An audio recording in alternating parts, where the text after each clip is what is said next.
Sigurno ste se našli u situaciji da ste barem jednom poželjeli neki grm, cvijet, voćku ili nešto slično što vam se svidjelo posaditi i u vlastitom vrtu. Najčešće u tom slučaju možete otići do nekog vrtnog centra i tamo kupiti ono što želite. Međutim, možda nećete naći baš tu vrstu, a ako vam treba više biljaka, takvo rješenje može biti poprilično skupo. U tom slučaju, puno je jednostavnije razmnožiti grm reznicama. U jesen sa padom temperature krećemo sa orezivanjem različitih biljaka, pa je tada idealna prilika za razmnožavanje. Iskoristite zdrave grane i od njih napravite reznice kako bi proširili nasad ili samo obradovali dragu osobu.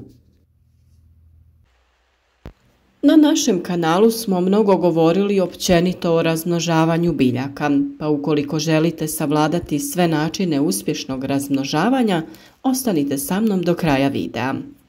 Svi oni koji prate naš rad već su nam se javili sa uspješnim iskustvima, pa ako i vi ne želite propustiti ni jedan koristan savjet, zapratite naš kanal, a podržite naš trud sa lajkom i uživajte u svijetu biljaka. Razmnožavanje reznicama je jedan od oblika vegetativnog razmnožavanja. Ovakav način razmnožavanja je vrlo popularan s obzirom na njegovu jednostavnost i vrlo dobre rezultate, te velik broj biljaka koje se na ovaj način uspješno razmnožavaju. Ovako razmnožene biljke su po svojim karakteristikama identične biljci iz koje su nastali.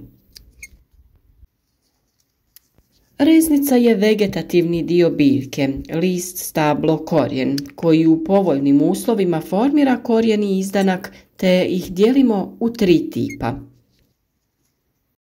Zelene to su one koje razmnožavamo do sredine ljeta, jednogodišnji sočni dijelovi grana. Imamo i poludrvenaste koje ubiremo do u jesen, to su jednogodišnji izboji koji su pri vrhu još uvijek zeleni, a pri bazi odrvenjeli. Te imamo drvenaste kojima razmnožavamo većinu listopadnih vrsta, a uzimamo ih od jeseni nakon opadanja lišća. To su potpuno odrvenjeli dijelovi stabljike. Brojne su vrste zimzelenih grmova koje se od sredine ljeta na jednostavan način mogu razmnožiti reznicama. To je samo jedan način vegetativnog razmnožavanja kojim se razmnožava najveći broj biljnih vrsta.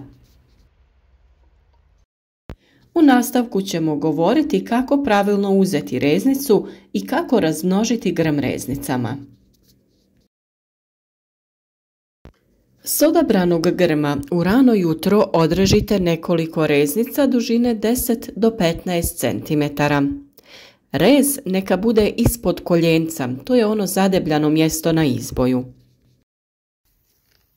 Kod uzimanja reznica, rez mora biti ravan i čist, pa je vrlo važno da vaš alat bude dezinficiran i da bude jako oštar, kako bi šteta na reznici bila minimalna.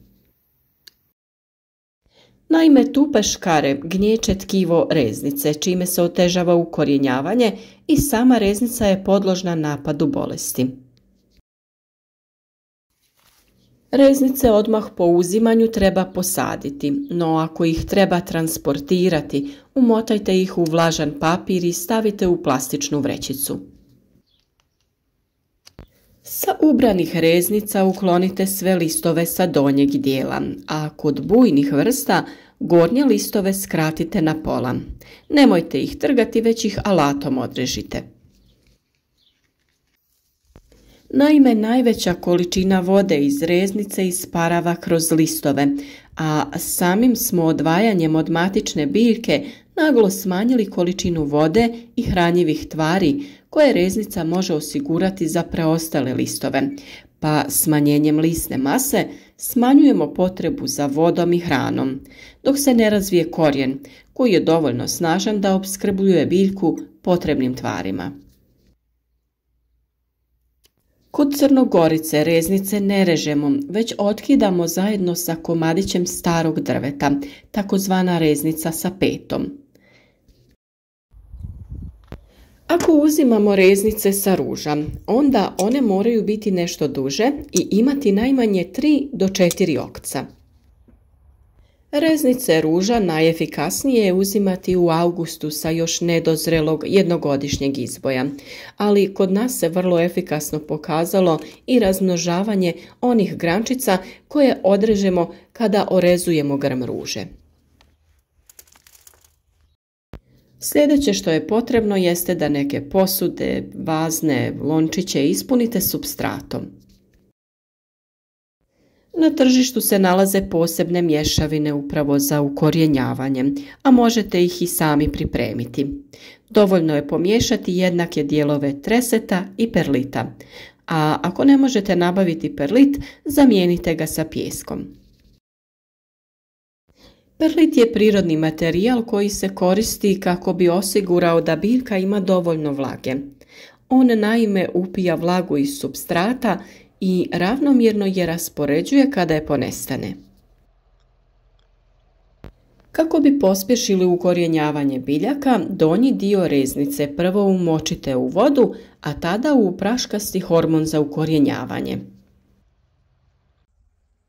Dobro je sa nekim pomagalom poput štapića napraviti rupicu u supstratu i u nju staviti reznicu kako ne bi spao taj hormon sa reznice.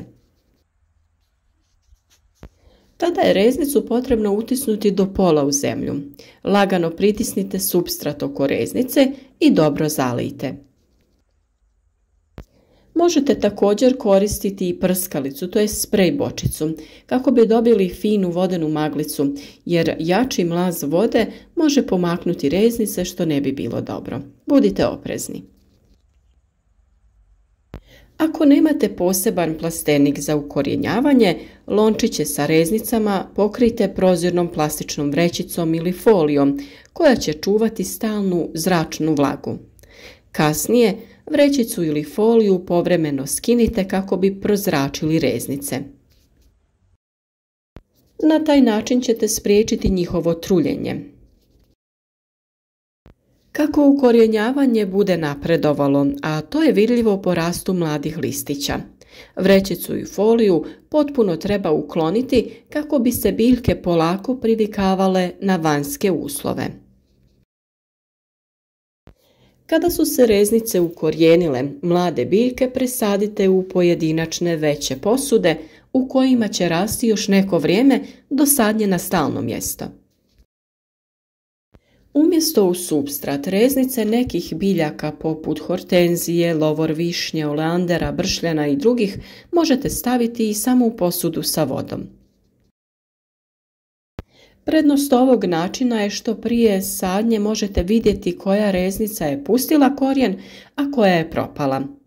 Nedostatak je što je tako razvijen korijen vrlo nježan, pa morate biti oprezni kod sadnje. Postoji tu još nekoliko važnih napomena kako bi rezultati ovog načina razmnožavanja bili što uspješniji. Naime, dobro je da reznice u posudi budu odmaknute jedna od druge, tako da se međusobno ne dodiruju, što sprečava pojavu bolesti. Idealno bi bilo da svaka reznica bude u svojoj posudi, ali to ovisi o količini prostora koju imate. Idealna temperatura za ukorjenjavanje kreće se od 22 do 27 stepeni Celzijusa, a vlaga zraka oko 80%. Njega se sastoji od redovitog prskanja i povremenog prozračivanja ukoliko ste ih prekrili najlonom ili vrećicom. Tokom zime lončiće sa reznicama treba smjestiti u hladno klijalište ili staklenik, a dobro će poslužiti i neki negrijani hodnik, veranda i sl. Vrlo je važno da ima dovoljno svjetlosti. Ono na što također možete obratiti pažnju jeste to da postoje različiti hormoni za ožiljavanje. Tako za zelene reznice imamo poseban za poluodrvenjele i poseban za drvenaste reznice. U svakom slučaju zamjena za ovaj hormon postoji, a pronaći ju možete u kuhinskom ormariću. Vrlo koristan vam može biti cimet. Samo umočite reznicu u vodu pa u cimet. Također možete koristiti med, aloe veru ili čaj od grančica vrbe. Zemlja oko reznica nikako ne smije biti previše natopljena, jer u tom slučaju reznice mogu krenuti da trunu i sav vaš trud tada je uzaludan. Zemlja treba biti umjereno vlažna, a nipošto nemojte dozvoliti da potpuno zasuši. Neke će se vrste ukorijeniti za nekoliko sedmica, dok je nekima potrebno i nekoliko mjeseci. Ono što je važno jeste da budete strpljivi i da ne vadite reznice iz zemlje kako bi provjerili da li je biljka pustila korijenje. Ona će vam to dati do znanja sa kretanjem mladih listova. Ono što morate znati jeste da se vjerovatno sve reznice neće ukorijeniti, pa je preporuka da pripremite veći broj reznica od vaših potreba.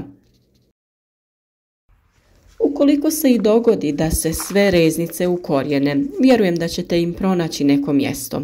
A ukoliko to ne bude slučaj, svakako ćete imati lijep poklon za vaše prijatelje ili rodbinu.